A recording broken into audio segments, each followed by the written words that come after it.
Across the United States, one of the greatest wildlife challenges of modern times continues to grow: wild boars.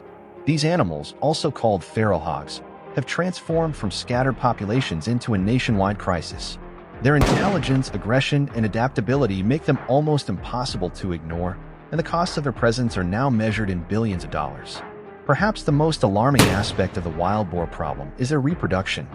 Unlike many wild animals that reproduce once a year, wild boars are capable of producing 2 litters annually, each with anywhere from 4 to 12 piglets.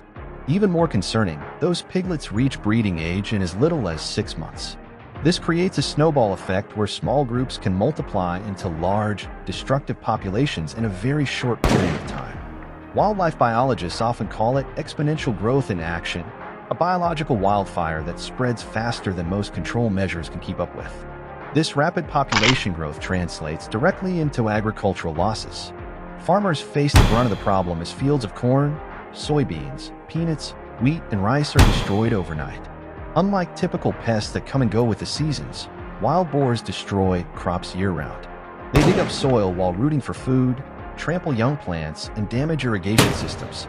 The result is not just reduced yield, but sometimes the total loss of entire fields. For many farmers, this is not a one-time event, but a repeating cycle that forces them into constant recovery.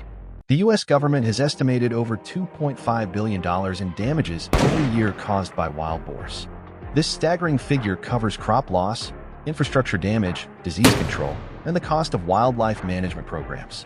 Yet even with this enormous investment, the problem continues to grow, spreading into new states each year. For many rural communities, wild boars represent both an economic and ecological disaster that government spending alone has not been able to stop. One of the most immediate and practical solutions remains hunting. Across the South Midwest and beyond, hunters have become an essential force in controlling wild boar populations. Whether through daytime drives, nighttime thermal hunts, trapping, or organized culling, hunting can drastically reduce numbers in localized areas. Corral traps that capture entire sounders are particularly effective, while skilled sharpshooters with night vision equipment can remove dozens in a single operation.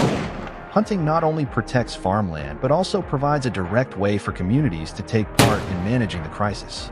However, hunting alone cannot solve the problem. That is where wildlife management agencies step in. Federal and state programs use a mix of strategies, including aerial gunning from helicopters, coordinated trapping programs, and ongoing research into fertility control.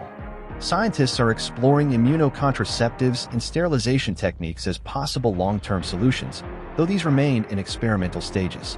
The key lies in integrated management, a combination of hunting, trapping, government coordination, and scientific innovation. The reality is clear: wild boars are not just a nuisance, they are a national challenge. Their reproduction outpaces natural control, their destruction devastates farmers, and their impact drains government resources. Yet with cooperation between hunters, farmers, scientists, and agencies, America has the tools to slow the spread and protect its farmland. This battle will not be won overnight, but through persistence and teamwork, the tide can turn against one of the nation's most relentless invaders.